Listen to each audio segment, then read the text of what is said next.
And thank you. I'm going to turn it over to Dave, who's going to talk about some amazing organizations doing this exact work.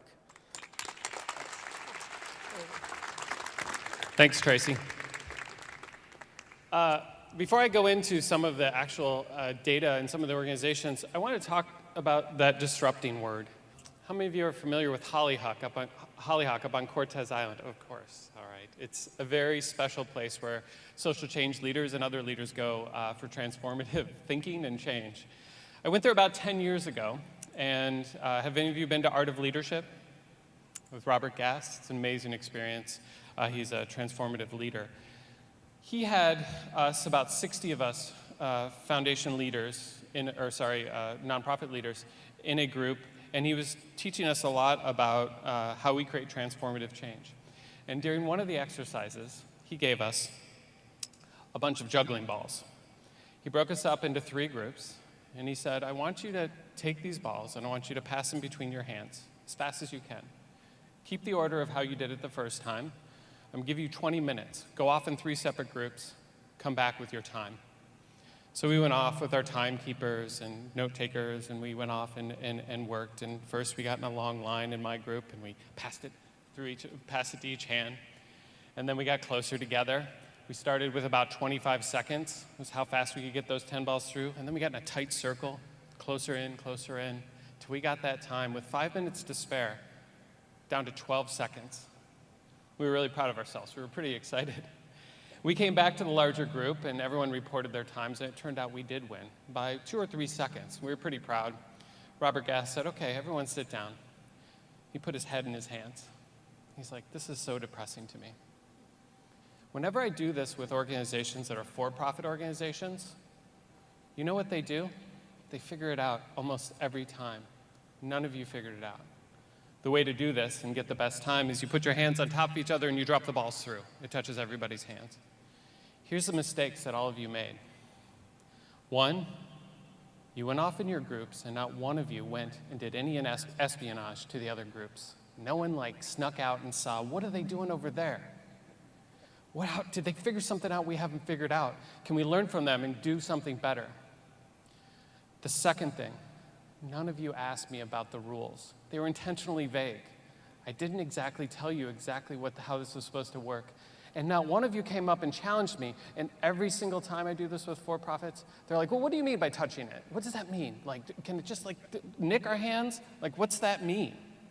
Right? They figured out what are the edges that they can work with.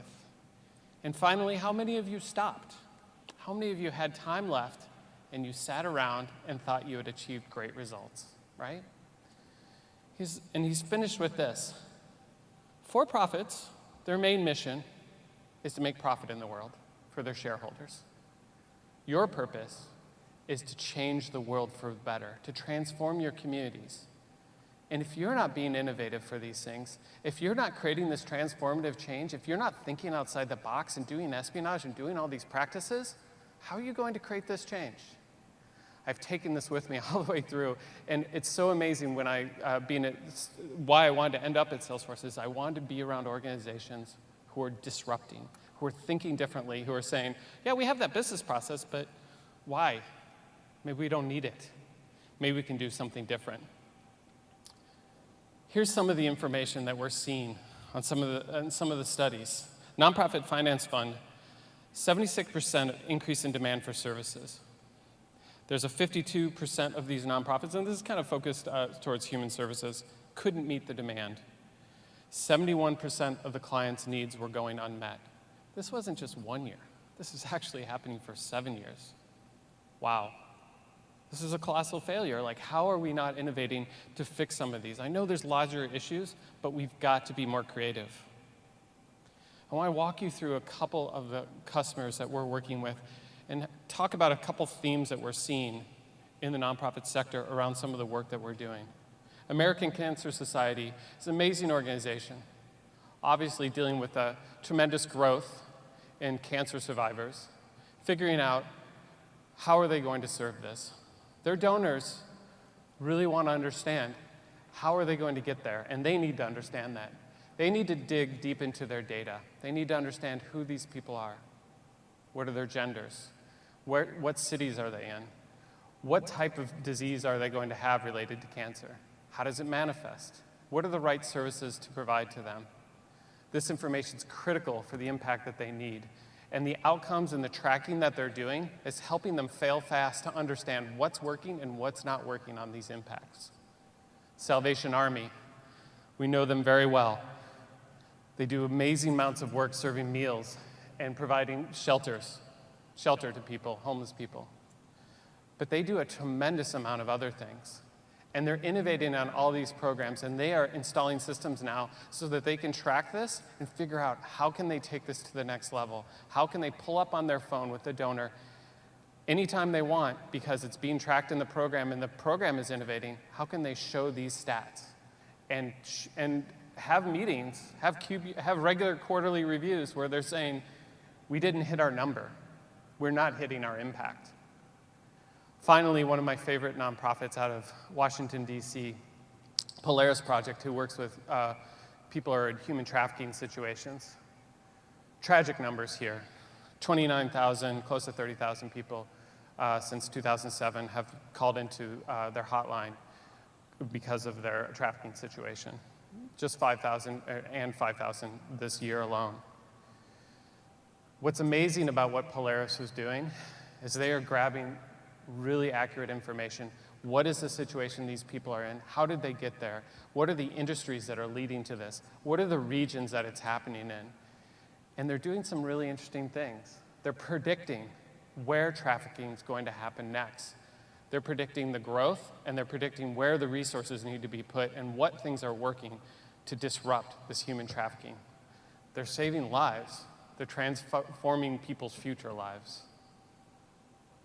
Finally, I want to talk about a disruption that we're seeing in fundraising. We're seeing that these donor-directed funds that give people amazing amounts of choice are the top funds that are being given to. People are requesting choice and transparency, and they're wanting to engage in new ways. We have to respond to this. There's 4 things that are related to all of these. Donors demand transparency of what's going on. They want choice. They want choice to understand how they want choice of understanding what are the different ways that they can impact with you, people in their community. They want to be connected to the work. It's no longer something that they give away to experts. They want to be a part of it.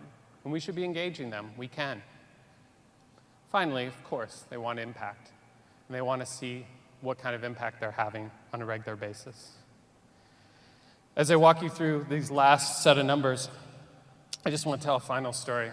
I'm from Seattle, Washington, and on Capitol Hill in Seattle, Washington, there's a place you can go and learn how to salsa dance called Century Ballroom on Tuesdays and Thursday nights. And you can pay a small fee, and you can learn the moves, which I'm not very good at, found out. About 8 o'clock you do that, and then for about an hour you get the lesson, and then at about 9:30 or so, the band and the real dancers show up. And I found myself kind of backing away from the dance floor, kind of going up into the balcony and doing a little bit more people watching. What was amazing as I watched that is I was watching the people who are the really good dancers, and I was thinking about this, actually how it related to nonprofits. Because the really good dancers, everyone in the room wanted to dance with them. It didn't matter what they looked like, what they were wearing. It just didn't matter. And when you think about that, there was a reason for that. Because these dancers, you weren't dancing with this person because of how they looked. You were dancing with them because of how they made you feel. When you have a good lead for a dancer, you're spinning around the floor and you feel beautiful. You're engaged. That's what good nonprofits do. They understand the next move that they want to take people with. They give them an opportunity to engage, and they make them look beautiful. We have amazing impact that we need to accomplish. We need transformative change. We need to constantly be questioning the rules. And we need to help our community engage with us in this amazing journey and have a blast. Thank you so much. I'm looking forward to spending time with all of you today.